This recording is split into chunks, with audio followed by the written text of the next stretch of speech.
오늘은 교회사 19번째 시간 중세 동서방 교회 분열에 대한 내용을 함께 살펴보고 기도하도록 하겠습니다. 저희가 지난주에 교황과 이 로마 카톨릭 교회의 교리가 어떤 문제가 있는지에 대해서 함께 나눴습니다. 이 예수 그리스도가 부활하시고 오순절에 성령의 임함으로 교회가 생겨난 후에 거의 1000년 동안 예수님을 그리스도로 고백하는 그리스도 교회는 단 하나밖에 없었습니다. 그런데 이제 1000년경에 서방 교회인 로마 카톨릭과 동방 교회인 정교회가 서로 분리되는 일이 생깁니다.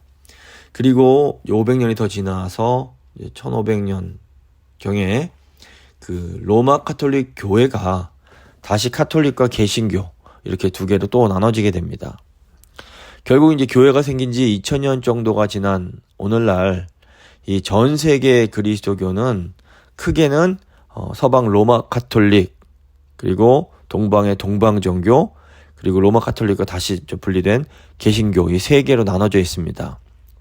오늘은 1000년경에 일어났던 서방교회와 동방교회의 그 분열에 대해서 함께 좀 생각해 보겠습니다. 먼저 분열의 이제 배경을 좀 생각해 보겠습니다.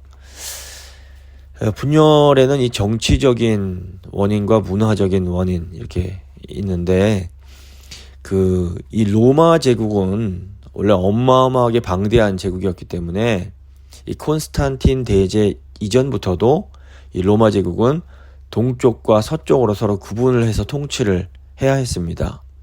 그래서 동쪽 제국의 경우에는 이 더 오른쪽에 있는 오늘날 이란 지역이 페르시아와 거의 국경이 맞닿아 있었기 때문에 페르시아가 호시탐탐 로마 제국을 노리고 있었습니다.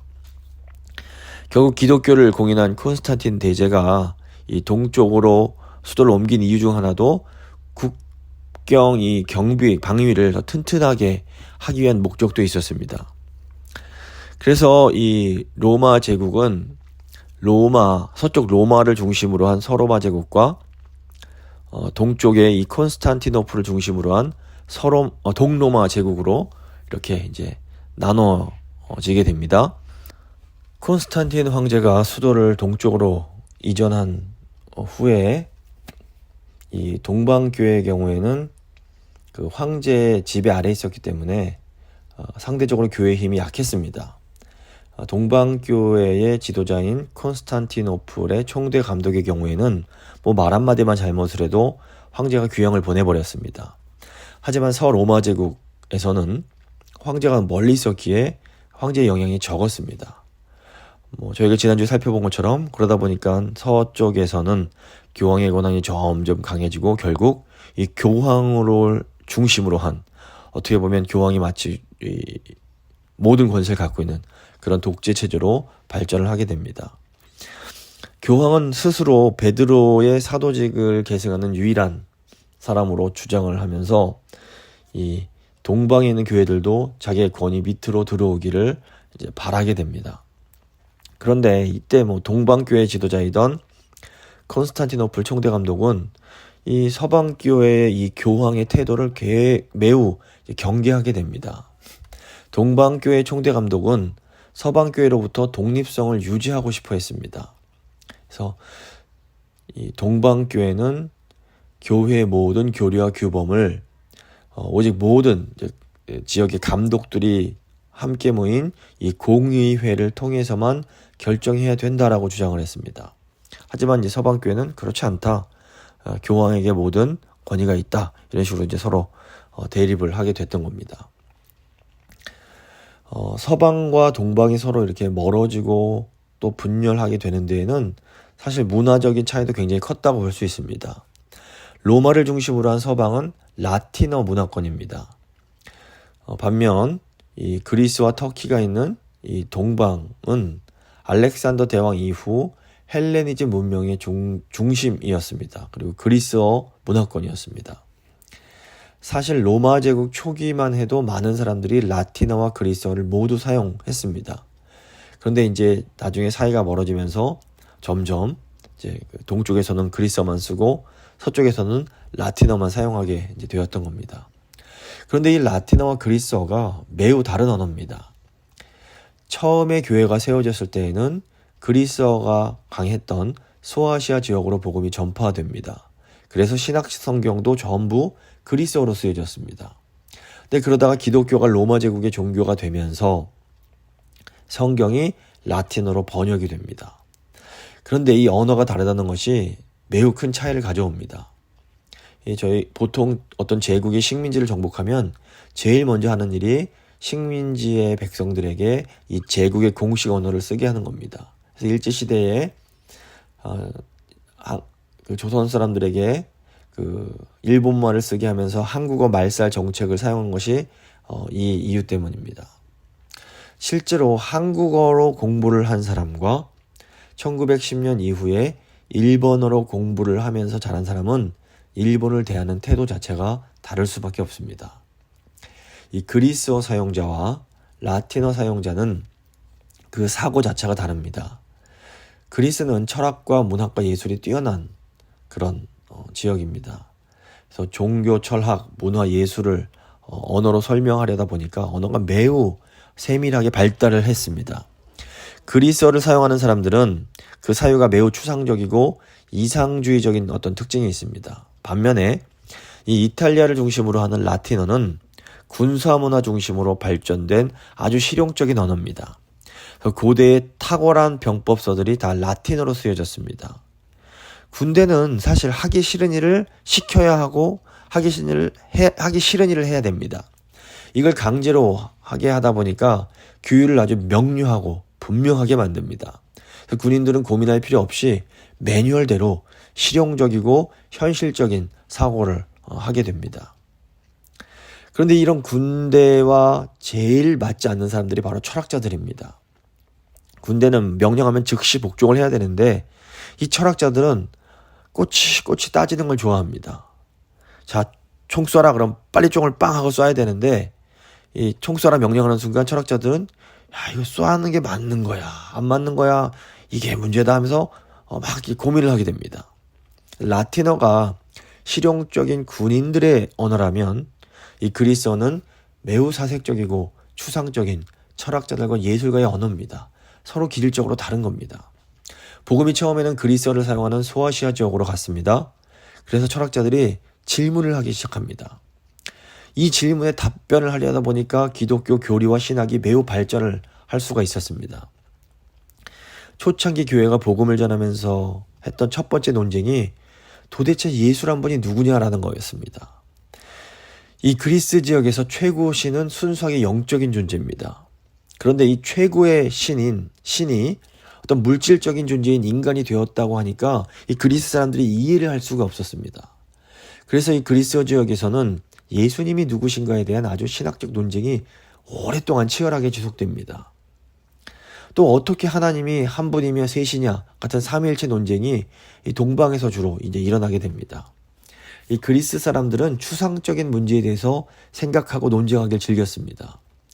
당시 그리스어권의 학문의 중심지였던 이제 오늘날의 이 북아프리카 알렉산드리아 지역에서는 시장에서 물건 파는 할머니와 정육점 아저씨가 삼위일체에 대해서 서로 대화를 주고받곤 했다고 합니다. 실제로 이 동방 지역 같은 경우에는 교육받은 평신도가 많았기 때문에 국가의 중요한 일에 이 평신도가 종종 참여했습니다. 하지만 서방 같은 경우에는 교육받은 평신도가 거의 없었습니다. 한마디로 굉장히 사제들은 똑똑하고 그랬지만 일반 평신도들은 학문이 없었기 때문에 중요한 일에 참여할 기회가 없었습니다. 라틴어를 사용하는 로마인들은 사실 신학적 고민이 별로 없었습니다. 그래서 라틴어 자체에는 이 그리스어에 있는 아주 미묘한 개념들을 표현할 수 있는, 그게 번역할 수 있는 단어 자체가 없었던 겁니다. 결국 이런 언어와 문화적 차이들이 서방교회와 동방교회가 서로 이제 다른 생각을 갖게 만듭니다. 이런 문화적 차이가 교회 제도와 예배의 방식까지 어떤 차이를 가져오게 됩니다. 지금도 이제 성찬을 할 때에 동방교회는 누룩이 있는 빵을 쓰고 서방은 누룩이 없는 빵을 사용합니다. 이 동방 정교회 사제들은 수염을 기르지만 서방교회 사제들은 로마 카톨릭 사제들은 수염을 기르지 않습니다. 동방교회 사제들은 결혼을 하지만 서방교회 사제들은 독신을 유지합니다. 이제 이런 차이들이 서로 실질적으로 있는 것입니다. 자, 이제 그 동방과 서방교회의 그 분열의 과정을 좀 살펴보겠습니다. 서방과 동방교회를 분열하게 만든 네 개의 대표적인 사건이 있습니다. 먼저 필리오케 논쟁이라는 것이 있습니다. 이 필리오케는 라틴어로 아들로부터라는 뜻을 가진 단어입니다. 근데 조금 과정을 더하면 이 한 단어가 동방과 서방을 서로 이렇게 분열하게 만드는 아주 계기가 됩니다. 처음 교회가 생겼을 때 가장 심각한 논쟁이 뭐냐면 예수님이 어떤 분인가, 예수님을 어떻게 이해해야 되는가 였습니다. 근데 초대교회에 저희가 이제 다 초대교회 때 설명을 했었는데 초대교회 때 예수님의 신성을 강조하는 이단들과 그래서 예수님의 인성을 강조하는 이단들이 존재했다 말씀드렸습니다. 그래서 정통 교리는 우리가 다 이해할 수 없고 설명할 수는 없지만 우리 예수님은 100% 완전한 하나님이시며 동시에 100% 완전한 인간이시다. 이렇게 이제 확정이 됩니다. 이 정통 교리를 확정한 것이 주후 325년에 열렸던 니케아 공의회였습니다. 이후로 이제 성부, 성자, 성령의 관계에 대한 삼위일체 논쟁이 다시 있게 됩니다. 이때 이제 두 가지 교리가 확정이 됩니다. 하나는 성자는 성부가 낳으셨다라는 교리입니다. 근데 이것은 정말로 뭐 낳았다는 것이 아니라 관계가 아들과 아버지의 관계라는 겁니다. 근데 영원 전부터 관계가 성부와 성자의 관계다. 이걸 이제 성자는 성부가 낳으셨다라고 표현을 한 겁니다. 두 번째 교리는 성령은 성부로부터 발출했다라는 또 교리가 있습니다. 이 발출이 뭐냐면 발출은 컵 안의 물이 밖으로 나오는 것처럼 또 방 안에 어떤 밝은 빛이 깜깜한 밖으로 새어 나오는 것처럼 흘러나오는 것을 말합니다. 그러니까 같은 본질이라는 겁니다. 그래서 성부와 성령이 본질적으로 똑같은 분이라는 의미가 성령은 성부로부터 발출했다라는 겁니다. 이것이 이제 니케아 공의회의 합의였습니다. 그런데 이제 당시 서방교회에서는 성자가 성부보다 더 열등한 존재라고 하는 이 아리우스파가 좀 기승을 부렸습니다. 기억하실 겁니다. 그래서 서방교회에서는 이런 아리우스파에 좀 대항하기 위해서 이 성자의 위치를 좀 더 이렇게 강화시키고 강조할 필요가 있었습니다. 그래서 서방교회가 따로 동방교회에 말하지 않고 나름대로 공의회를 열어서 이 성령은 성부로부터 발출했다는 이 말에 성령은 성부로부터 그리고 아들로부터 아까 말씀드린 필리오케라는 요 한 문장을 추가를 시켰던 겁니다. 문제는 이때 동방교회가 이걸 몰랐다는 겁니다. 결국 260년이 지난 후에 동방교회가 이 사실을 알고 어마어마하게 화를 내면서 큰 싸움이 일어나게 됩니다. 그래서 이 필레오케라는 이 신학적인 이 차이가 서방교회와 동방교회를 갈라지게 한 아주 가장 큰 원인이 됩니다. 동방교회 같은 경우에는 초대교회에서 진행되었던 7개 공의회에서 정해진 교리만을 정통교리다라고 인정하고 지금까지도 그 교리를 철저하게 고수하고 있습니다. 그래서 어떤 의미에서 보면 이 동방정교회야말로 보수 중에 보수라고 볼 수 있습니다. 이 과거의 걸 딱 지키고 있는 겁니다. 하지만 이제 또 다른 관점에서 보면 동방교회는 이 초대교회의 전통을 너무너무 잘 지켜왔다라고도 이제 설명을 할 수가 있습니다. 근데 이제 사실상 뭐 이제 서방교회와 동방교회의 이 싸움이 교리적인 차이가 명분이지만 실질적으로 보면 이 서방교회인 로마교회 교황과 동방교회의 지도자인 콘스탄티노플 총대감독 사이에 어떤 권력 다툼의 성격도 있었다는 것을 저희가 부인할 수는 없습니다. 서방교회와 동방교회가 갈라지게 한 두 번째 신학적 논쟁은 이 성상에 대한 것이었습니다. 성상은 교회에서 예수님이나 제자들을 그림으로 그린 것을 말합니다. 이 문맹률이 높았던 과거에는 서방교회와 동방교회 모두에서 이 성상의 역할이 매우 중요했습니다. 그림 보면서 설명을 해주어야 됐기 때문입니다. 처음에는 서방과 동방 모두 교회나 가정에서 드리는 예배에서 이 성상을 사용하는 것을 허용을 했습니다. 그런데 8세기에 갑자기 동로마 제국의 황제인 레오 3세가 동방교회 전역에 성상을 사용하지 못하는 게 하는 그런 칙령을 내립니다. 처음에는 이 칙령에 대해서 서방교회뿐 아니라 동방교회에서도 반대가 굉장히 심했습니다. 근데 이제 레오 3세 이 황제가 성상 사용 못하게 한 것에 이유가 있었습니다. 당시 이제 동로마 제국과 그 이슬람이 이제 서로 이렇게 전쟁을 하던 시기였는데, 레오 3세가 황제가 되기 전에 이슬람 접경 지역에서 싸우는 군대의 장군이었습니다. 근데 이제 레오 3세가 이슬람 사원을 보다 보니까 성화나 성상, 어떤 장식이 하나도 없는 겁니다. 근데 레오 3세가 가만히 생각을 하니까 이렇게 아무 이미지 없는 것이 10계명, 2계명에 더 가까운 것 아닌가? 이런 생각을 하게 되었고, 이제 이 사람이 딱 황제가 되면서 야, 이거 우리 성경대로 가자. 동방교회에서 성상 없애! 이렇게 말을 했던 겁니다. 근데 이제 서방교회에서는 이 레오 3세의 결정에 크게 반발을 하면서 이 동방교회와 서방교회가 사이가 굉장히 서로 안 좋아지게 됩니다. 또 조금 시간이 지나면서 다른 동방제국의 황제가 세워지는데, 이 황제가 너무 어려서 어머니 이레네라는 분이 이 황후가 그 후렴 청정을 하는 기간이 있었습니다. 그런데 이 이레나 황후는 또 성상 숭배를 열렬히 찬성하는 사람이었습니다. 그런데 또 공교롭게도 딱 이 시기에 맞춰서 서방 지역을 통치하던 사람이 바로 카롤루스 대제였습니다. 근데 이 카롤루스는 이 성상 숭배를 반대하는 입장이었습니다. 또 이 시기에는 또 이렇게 서로 정반대 입장에서 동방과 서방이 서로 반대 입장을 취하게 됩니다. 시간이 지나면서 나중에는 동서방 교회가 모두 이제 성상을 사용하는 것을 인정하게 되는데, 그리고 이제 종교개혁이 이제 16세기에 일어나면서 종교개혁 개혁교회, 그러니까 개신교는 이 성상을 반대하는 방향으로 또 이제 나아가게 됩니다. 그래서 이제 필레오케 논쟁 같은 경우에는 어떻게 보면 약간의 신학적인 논쟁이었다면, 성상 숭배는 일반 성도들과 아주 밀접한 관계가 있었기 때문에 굉장히 대중적인 차원이 있었고, 동방과 서방의 서로 반목하게 하는 그런 계기가 됩니다. 또 이제 시간이 지나면서 이제 11세기 이제 전형적으로 공식적으로 이렇게 좀 분리된 사건이 이제 있게 되는데, 서방과 동방 교회가 서로 이제 문화가 다르다 보니까 예배 스타일과 서로 좀 다른 관습들이 생기게 됩니다. 하지만 서방 교회와 이제 동방 교회가 그래도 좀 서로 다르긴 해도 서로 인정하면서 같이 가는 그런 분위기가 있었습니다.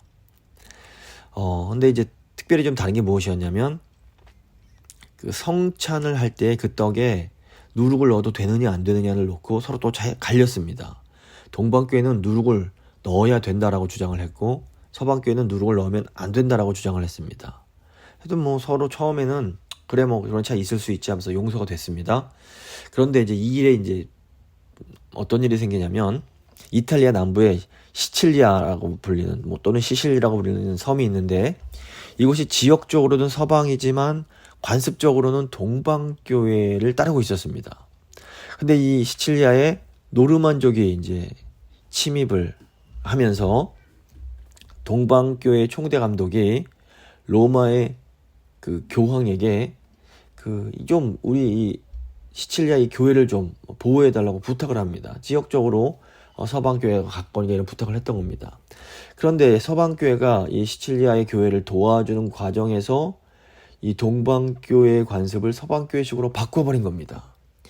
이 일로 인해서 감정이 나빠지면서 이제 당시 동방지역에도 서방교회 관습을 따르던 교회들이 있었는데, 화가 나서 서방교회의 관습을 따르는 교회들이 다 동방교회 관습을 따르도록 막 바꿔버린 겁니다. 그러니까 이때 이제 서로 이제 막 갑론을박 사이가 안 좋아지니까, 당시 서방교회 교황이던 레오 9세가 이 문제를 이제 해결하려고 동방교회 사절단을 보냈습니다. 그런데 이게 2000년 교회 역사상 가장 큰 외교적 실수라고 알려져 있습니다. 서방교회 교황이 이제 사절단 대표로 보낸 사람이 훈베르트 추기경이라는 사람이었는데, 이 사람이 아주 독선적인 사람이었습니다. 타협이란 없고 자기 말 안 들으면 그냥 화내고 저주를 해버리는 이런 사람이었던 겁니다. 결국 이제 이 사절단이 가서 얘기를 하는데 말이 통하지 않으니까 이 훈베르트 추기경이라는 사람이 어떤 짓을 했냐면, 당시 이제 동방교회에는 소피아 대성당이라는 아주 아름다운 성당이 있었는데 거기서 예배가 이제 드려지고 있는데, 이 훈베르트 추기경, 서방에서 온 훈베르트 추기경이 예배 중간에 쿵쿵쿵쿵 거리고 들어가서 사람들 앞에서 너희들 다 지옥 갈 거야 하고 파문장을 내던져버리고 신발을 탁탁 털고 나와버린 겁니다. 너무 무례하고 말도 안 되는 행동에 화가 난 이 동방교회 총대감독도 너도 파문이야 이렇게 맞불을 놓으면서 서방교회와 동방교회가 이때 이제 어떻게 보면 정식으로 완전히 갈라지게 됩니다. 이때가 주후 1054년이었습니다. 그래서 서방교회와 동방교회가 공식적으로 분리된 시기를 1054년으로 봅니다. 세계사에서 동서교회 분열을 1054년으로 보고 있습니다. 근데 사실 서로 공식적으로 파문을 하긴 했지만 1000년 이상 서로 이렇게 친밀하게 교류해 오던 동서방 교회가 하루아침에 무슨 너는 이제 우리 적이야 이렇게 하지는 못했던 겁니다. 그런데 결정적으로 서로 이렇게 완전히 서로 반목하게 되는, 거의 원수처럼 사이가 나빠지게 되는 그런 일이 이제 13세기 초에 이제 벌어지게 됩니다. 그게 이제 십자군 전쟁이었습니다. 십자군 전쟁에 대해서는 저희가 다음 주에, 좀 너무 중요한 전쟁이기 때문에 다음 주에 더 자세히 공부를 하겠습니다. 십자군 전쟁이 총 한 7, 8번에 걸쳐서 일어났는데, 처음에는 그 이슬람에 뺏긴 그 예루살렘 성지를 탈환하겠다라는 나름은 좋은 목적으로 시작이 된 전쟁입니다. 그런데 시간이 가면 갈수록 이 본래의 목적이 변질돼서 아주 이상하고 추잡한 전쟁이 돼버립니다.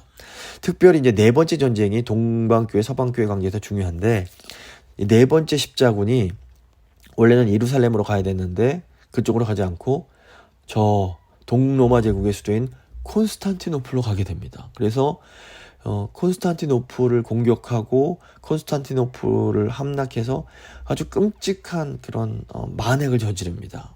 당시 이제 콘스탄티노플의 총대 감독이던 알렉시우스 5세가 트라키아라는 곳으로 도망을 쳐야만 됐습니다. 이때 이제 서방교회 십자군들이 동방교회 성도들을 살해하고 여성들을 아주 잔인하게 유린합니다.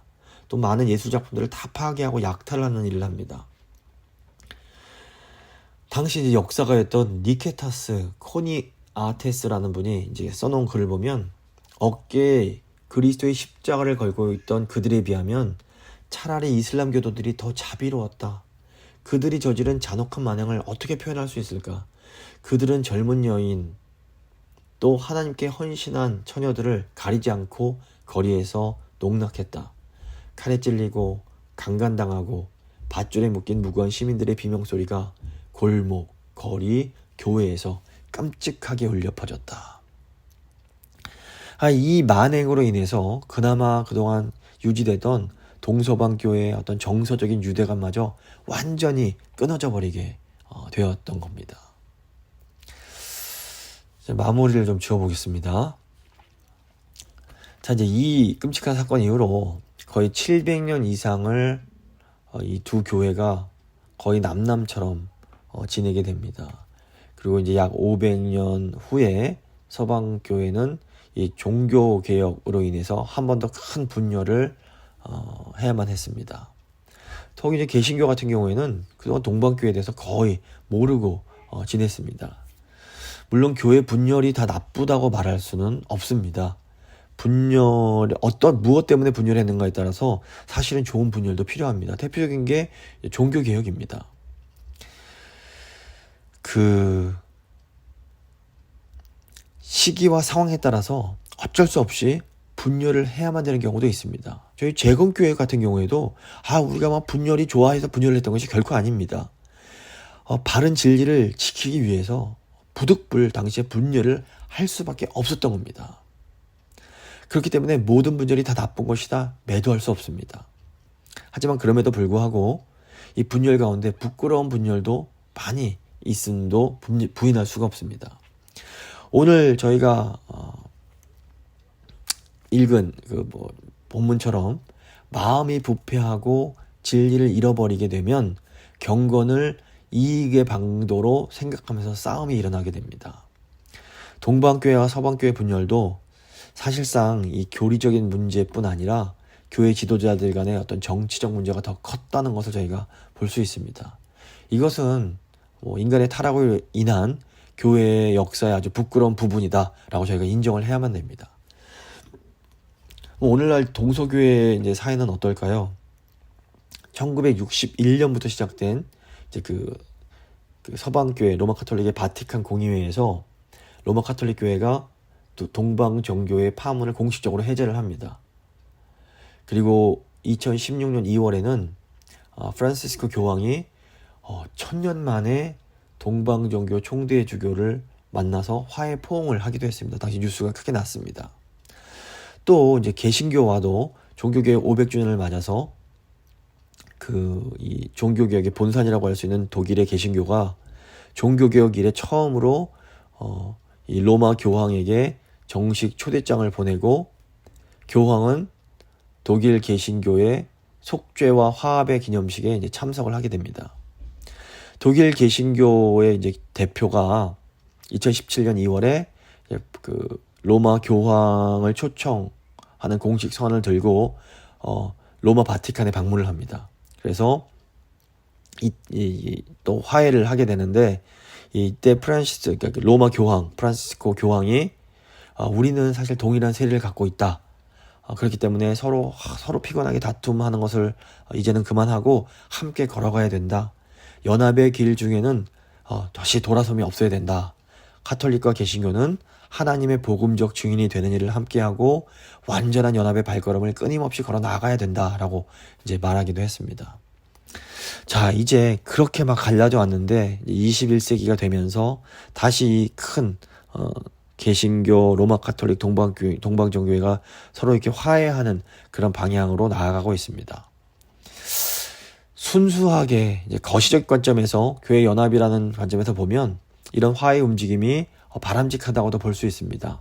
하지만 또 어떤 면에서 교회의 순수성, 교리의 순수성의 관점에서 보면 이런 화해 움직임이 또 어떤 의미에서 굉장히 조심스러워 보이는 측면도 있기도 합니다. 그래서 교회의 역사에는 세포가 분열되듯이 쪼개져 나가는 방향과 이렇게 다시 하나로 통일되어가는, 화해하고 통일되어가는 두 가지 방향이 있다라고 볼 수 있습니다. 가장 중요한 것은, 저희가 기억할 것은 무엇인가 하면 우리 하나님께서는 이 두 방향 모두를 통해서 구원의 역사를 이루어 가신다라는 것입니다. 어떤 한 방향이 무조건 옳다라고 말할 수 없습니다. 분열만이 옳다, 통합만이 옳다 말할 수 없습니다. 우리가 바른 진리를 따르는 것이 시대마다 상황이 다를 수가 있는 겁니다. 16세기엔 종교개혁이 일어나야 했고 저희가 저희 일제강점기 이후에 저희가 광복된 이후에는 어떤 재건교회가 분리되는 것이 진리를 따르는 길이었을 수 있습니다. 하지만 저희 재건교회 역사만 봐도 나중에 시간이 간 후에 이북 전통의 재건과 이남 전통의 재건이 서로 여성 안수 문제를 두고 교리적 차이가 있었음에도 불구하고 또 서로 연합하고 통합하는 또 방향으로 나아가기도 합니다. 그때는 이것이 복음의 진리를 지키는데 더 유익하다라고 믿었기 때문입니다. 그래서 가장 중요한 것은 무엇인가 하면 내가 분열을 하고 내가 이렇게 연합하려고 하는 우리 마음의 동기가 무엇인지를 살피는 겁니다. 우리가 예수 그리스도의 말씀과 경건의 그 교훈을 따르고 있는지를 잘 살펴야 됩니다. 사실은 어떤 사람이 마음에 안 드는 건데 그 사람을 비판하려고 하나님의 말씀을 들이대는 것은 이건 굉장히 악한 것입니다. 사랑이 없는 비판은 언제나 반드시 문제가 생길 수밖에 없습니다. 또 비록 저희가 욥기 때도 계속 보지만 우리 비판이 다 맞는 말이라고 해도 내 마음에 그 사람을 향한 사랑이 없다면 결코 함부로 비판해서는 안 되는 겁니다. 부모가 자녀를 너가 잘못해서 야단칠 수 있습니다. 이것은 부모가 그 자녀를 위해서 죽을 수 있을 만큼 그 자녀를 사랑하기 때문입니다. 그래서 누구를 사랑한다라는 것은 내가 그 사람을 위해서 죽지까지 못하더라도 기꺼이 그 사람을 위해서 손해볼 수 있는 것을 의미합니다. 내가 저 사람 위해서 기꺼이 내 걸 손해볼 수 있어. 그만큼 저 사람을 사랑해. 라는 확신이 있을 때 우리가 그 사람을 위해서 어떤 비판을 해줄 수 있는 겁니다. 이 시대는 너무 진리가 혼탁해졌기 때문에 제국교회처럼 바른 진리를 지키는 교회가 더욱 중요해졌습니다. 우리는 정말 바른 성경의 진리를 끝까지 잘 보수하고 지켜가야 됩니다. 하지만 동시에 바른 진리를 지키는 교회들과 이 복음 사역을 위해서 연합하는 일에도 더욱 힘쓸 수 있어야 됩니다. 항상 교회의 분열의 방향과 진리를 지키기 위한 분열, 또 복음을 위한 이 연합의 두 가지 방향이 있다는 것을 기억하면서 하나님, 저희가 지켜야 될 이 복음의 진리를 확실하게 지키고 이 복음을 지키는 진리를 지키는 가운데서도 또 이 복음의 사역을 위해서 또 하나 돼서 기꺼이 마음을 열고 연합하는 이 두 가지 방향을 함께 잘 나아갈 수 있도록 주님, 저희의 마음을 붙들어 주시옵소서. 한번 간절히 기도하도록 하겠습니다.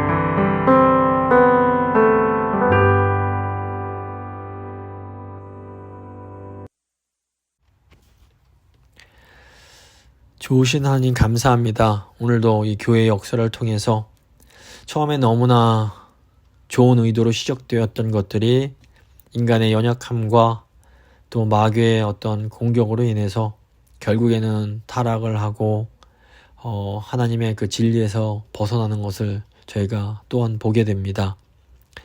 주님, 저희가 이런 교회의 역사를 타산지석으로 삼을 수 있도록 주여 저희를 도와주시옵소서. 주님께서 좋은 너무나 귀한 제공교회를 세워주셨는데 교회가 아무리 좋은 것이라 할지라도 저희가 성령과 말씀 안에 깨어있지 못하면 결국에는 저희도 진리에서 벗어날 수 있음을 기억하면서 늘 겸손하게 늘 성령으로 충만하여 하나님의 뜻을 이루어가는 저희 교회가 될 수 있도록, 또 저희 교회뿐 아니라 미주에 있는 제공교회, 또 한국에 있는 제공교회들이 되어갈 수 있도록 주여 함께하여 주시옵소서. 남은 한 주간도 하나님의 은혜와 능력 가운데 살아갈 수 있도록 주님 저희를 붙들어 주시기를 간절히 소망합니다. 모든 것 주님께 맡기며 귀하신 우리 주 예수 그리스도의 이름으로 기도드립니다. 아멘.